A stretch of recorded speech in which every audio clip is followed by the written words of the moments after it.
తెలంగాణ అసెంబ్లీలో హిల్ట్ పాలసీపై చర్చ జరుగుతోంది. ఇప్పుడు లైవ్ చూద్దాం. సంపూర్ణ హక్కులు ఆ యాజమానులకు కలుగుతాయి. కలిగిన తర్వాత అనేక సంవత్సరాలు చాలా ఈ పారిశ్రామిక వడలో నిరుపయోగంగా ఉండే అధ్యక్ష. ఎందుకంటే బిజినెస్ అనుకున్న రీతిలో కొంతమందికి నడకపోవచ్చు, లేకుంటే సాంకేతిక పరంగా అడ్వాన్స్గా చేయాల్సిన వారికి శక్తి లేకపోయి ఉండొచ్చు, లేకుంటే ఏదైనా వెసులుబాటు కలిగిస్తే ప్రభుత్వం ఆ రోజు ఇండస్ట్రియల్ కార్పొరేషన్ ద్వారా తీసుకున్న దానికి మేము సేల్ కన్సిడరేషన్ ఇచ్చినాం, భూములు కొన్నాం, కానీ ఏమి చేయలేకపోతా ఉన్నామని దానిపైన ఇబ్బంది పడ్డవారు అనేక మంది ఉన్నారు. మరి ఈ విధానం ఓఆర్ఆర్ పరిధిలో అంతటా యూనిట్ హోటళ్ల ఏకరీతికి అంటే యూనిఫామ్ తీసుకురావడానికి ప్రతిపాదించడం జరిగింది అధ్యక్ష. మరి ఎక్కడ కూడా మేము చెప్తా ఉన్నాం, వి స్టాండ్ ఎఫుట్. ఎక్కడ కూడా విచక్షణ లేకుండా, ఏకపక్షం లేకుండా ఈరోజు ట్రాన్స్పరెంట్గా ఈ విధానాన్ని ఏర్పాటు చేయాలని అనేక సందర్భాల్లో మరి సహచర సభ్యులు కూడా చెప్పడం కూడా జరిగింది. దీంట్లో సన్సెట్ క్లాస్ పాలసీ యొక్క స్వచ్ఛంద స్వభావం గురించి చెప్పదలుచుకున్నాం అధ్యక్ష. హిల్ట్ యొక్క ముఖ్య లక్ష్యం ఏమిటంటే స్వచ్ఛందంగా మరియు కాల పరిమితులతో కూడుకునేది అధ్యక్ష. It's not mandatory. We are not enforcing that some industry owner should always put an application for this. It's a voluntarily. వాళ్ళకి అవసరం ఉంటే అప్లికేషన్ పెట్టుకుంటారు.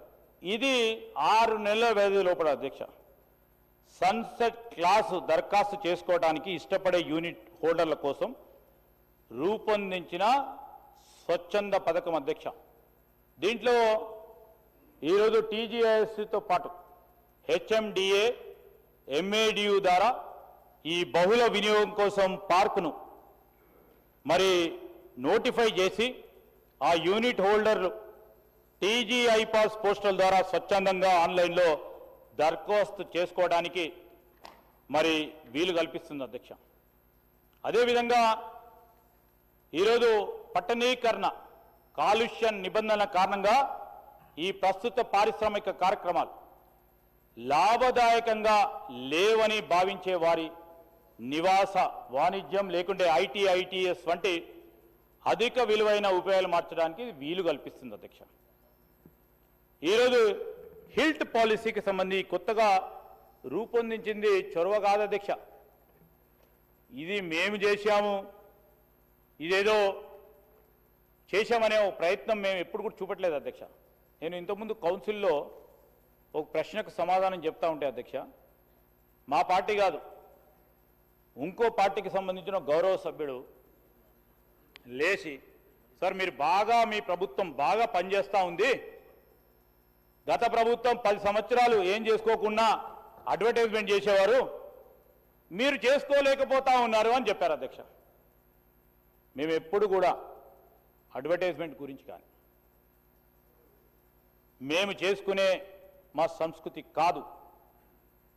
2013లో ఏ పరిశ్రమల గురించి ఏ ప్రజానికాయం గురించి ఆ రోజు ఒక పాలసీ నిర్ణయం తీసుకోవటం జరిగిందో అదే విధమైన ప్రయత్న భాగంలోనే స్వచ్ఛందంగా ట్రాన్స్పరెంట్గా పారదర్శకంగా ముందుకెళ్లే ఒక పాలసీ విధానాన్ని ముందుకు పెట్టడం జరుగుతూ ఉంది అధ్యక్ష.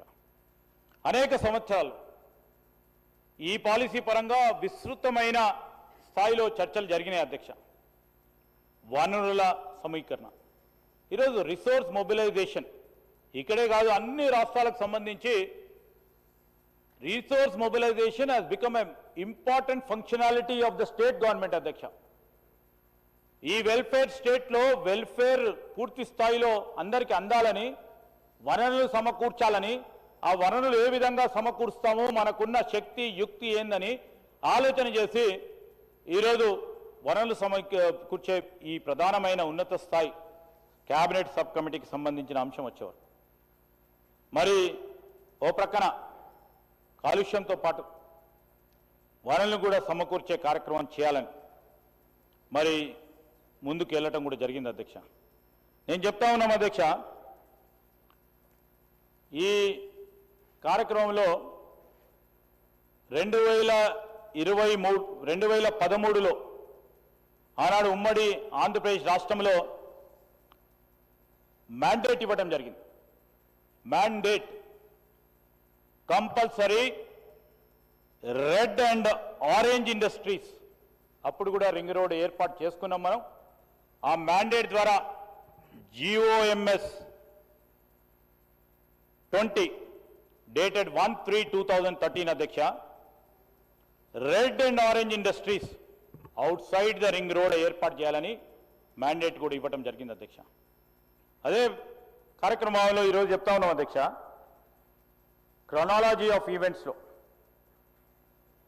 ఈ విధానం ముందుకు తీసుకెళ్లాలనే ప్రయత్నం గత ప్రభుత్వం కూడా తీసుకుంది. కానీ లాంఛనప్రాయంగా వారు కొన్ని ఆడాక్ బేసిస్ మీద నిర్ణయాలు తీసుకున్నారు అధ్యక్ష. అయితే ఈ ఫ్రీ హోల్డ్ దీనిలో రెండు ఉన్నాయి అధ్యక్ష. ఒకటేమో ప్రతిపక్షాలకు సంబంధించి చాలా వరకు కూడా కన్ఫ్యూజన్ చేసి ప్రజానీకానికి సమాచారం ఆ విధంగా అందించే ప్రయత్నం చేశారు అధ్యక్ష.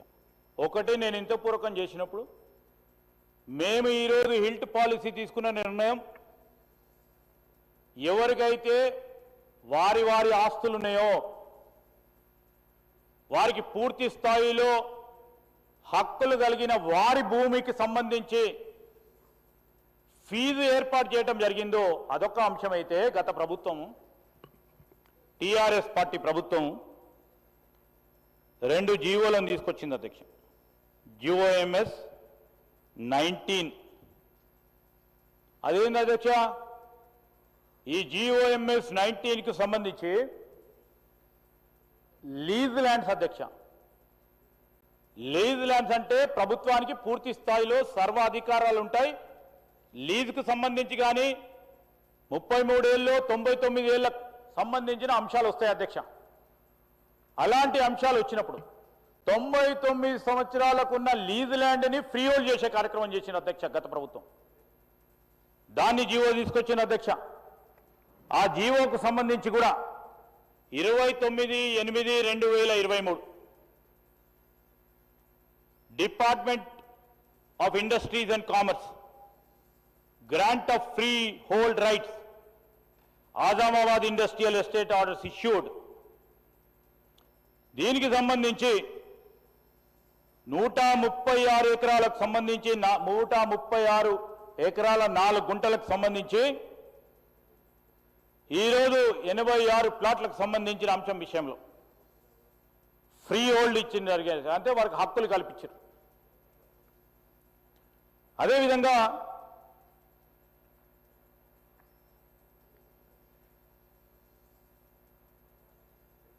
GOMS 16 అని మరొకటి తీసుకొచ్చిన అధ్యక్ష. గ్రిడ్ పాలసీ అని, గ్రోత్ ఇన్ డిస్పర్షన్ పాలసీ అని, హైదరాబాద్ గ్రిడ్ పాలసీ అని 10/12/2020 నాడు ఇది తీసుకొచ్చింది అధ్యక్ష.